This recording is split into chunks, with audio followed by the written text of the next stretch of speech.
शोएब शाहीन साहब की मेरे दिल में बहुत इज्जत है, बहुत कुव्वत के साथ डिफेंड करते हैं वो अपनी पार्टी का भी और अपने लीडर का भी मौक़िफ़। बड़ी हिम्मत है इनकी, मैं इनको दाद दिए बगैर नहीं रह सकता। लेकिन दो तीन बातें जो हैं उनकी, उसका जवाब देना बहुत ज़रूरी है। उन्होंने कहा कि अगर इस तरह से इंस्ट्रक्शंस ली जा रही हैं तो फिर मार्शल लॉ क्यों नहीं लगा दिया जाता।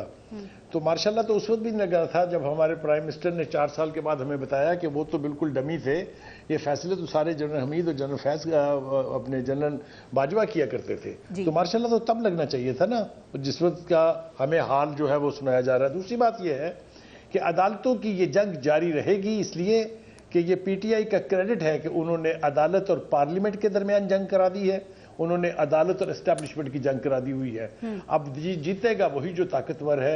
ये बहुत अनफॉर्चुनेट बात है, ये कोई खुशी से मैं नहीं कह रहा हूं, बिल्कुल सिनारियो ऐसा ही है। यही जज आमिर फारूक साहब जब 50 मुकदमों में पीटीआई और पीटीआई के लीडर को रिलीफ देते हैं तो ये जज बहुत अच्छे थे।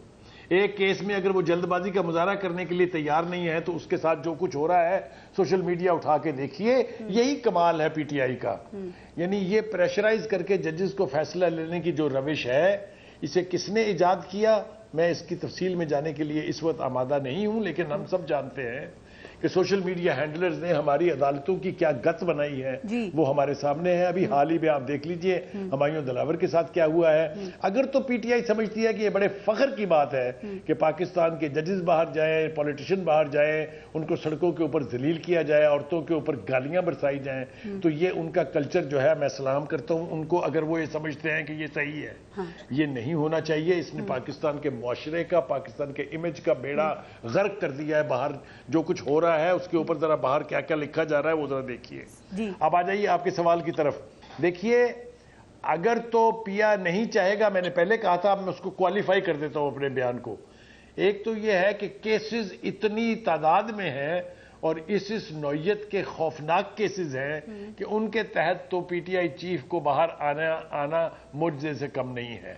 लेकिन जैसा मैंने कहा 16 सितंबर तक कोई भी बड़े से बड़ा रिलीफ दिया जा सकता है, कोई दुनिया की ताकत नहीं रोक सकती। इसका वो इजहार भी कर चुके हैं, इसकी वो ख्वाहिश भी रखते हैं, इस पर वो तुले हुए भी हैं। यानी कि 20 दिन रह गए चीफ जस्टिस के जाने में, कितनी जल्दी इस 20 दिन रह गए चीफ जस्टिस के जाने में, तो आप समझते हैं कि जाते जाते कोई बड़ा रिलीफ दे सकते हैं सर? क्योंकि उन्होंने खुद इंडिया दिया ना कि कुछ अहम केसेस के फैसले करना चाहते हैं, नहीं किए तो वो कहते हैं शर्माइश होगा।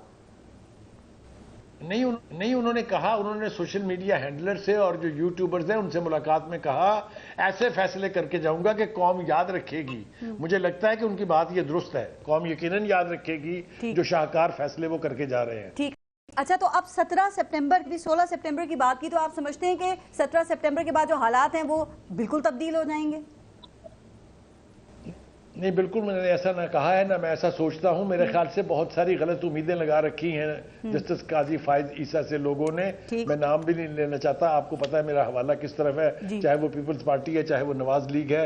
अगर उनका ख्याल ये है कि वो आके उनके लिए वही कुछ करेंगे जो उमर अता बंदियाल ने पीटीआई के लिए किया है, तो वो भूल जाएं, they are making a big mistake. ठीक। अच्छा सर, इन इशूज के साथ साथ सलीम थोड़ा सा टाइम रह गया, मैं चाह रही हूँ जरा इस पे जरूर आप बात करें कि इन इश्यूज के साथ साथ यहाँ पे आवाम भी है, आम आदमी भी है, गरीब लोग भी हैं, क्या उनकी वो भी किसी की तरजीह में शामिल हैं? सर, ये आवाम के सब्र का पैमाना लबरेज हो गया है। आप देख रहे हैं कि बिजली के बिल्स वो कहीं जला रहे हैं, कहीं फाड़ रहे हैं सर, कहीं पे उनको आग लगा रहे हैं, और कहीं जो बिजली का अमला है उनके ऊपर उनको ज़दोकोप किया जा रहा है। ये हालात किस तरफ जा रहे हैं, जा सकते हैं? हो रही हैं, एक दूसरे को मार रहे हैं, बहुत बुरी कंडीशन। देखिए, पहली बात तो ये है कि जहां तक पार्टियों का ताल्लुक है, किसी भी पार्टी की तरजीह जो है वो आवाम नहीं है।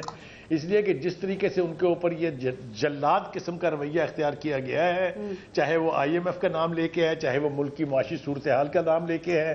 पहले सुना था हमने कि चीखें निकलेंगी अवाम की, चीखें तो क्या, अब तो सॉफ्ट स्टोरीज हैं, अब तो सांसें रुक रही हैं। लेकिन मैंने पहले भी अपने प्रोग्राम में भी और आज आपके प्रोग्राम में मैं डराना चाहता हूं इन तमाम सियासी जमातों को, एस्टैब्लिशमेंट को, अदलिया को, कि खुदा के लिए अवाम के गैसो गजब से डरें। ये दुनिया के जितने 6 बड़े इनकलाब हैं उनमें से 5 की बुनियाद गरीबों की चीखो पुकार जब प्रैक्टिकल एक्शन लेने पर उतर आती है तो इनकलाब आते हैं। मुझे याद है नवाज शरीफ के दूसरे दौर में जब लोगों ने बाहर निकल के वापडा के दफ्तर जलाए थे, चाहे मैं उनका शाहिद भी हूँ, जो جب وہ کراؤڈ باہر نکلتا ہے، جب عوام باہر نکلتے ہیں، پھر اس کے سامنے کسی قسم کی کوئی قوت ٹھہر نہیں سکتی۔ میں اگر آپ کو واپس لے جاؤں 1976 کے اس ایجیٹیشن کے اوپر جو پی این اے نے کیا تھا، جب فوج کے آمنے سامنے گولیوں کی وہ تھی اور لوگ نکل کے آ رہے تھے تو 18 لاشیں گر گئی تھی، اور بالآخر وہاں اس وقت جو انچارج تھا اس کو کہنا پڑا کہ ہم اپنے لوگوں کو گولیاں نہیں مار سکتے۔ جب عوام کا بھپڑتا ہوا سمندر باہر نکلتا ہے تو دنیا کی کوئی طاقت اس کو ریزسٹ نہیں کر سکتی۔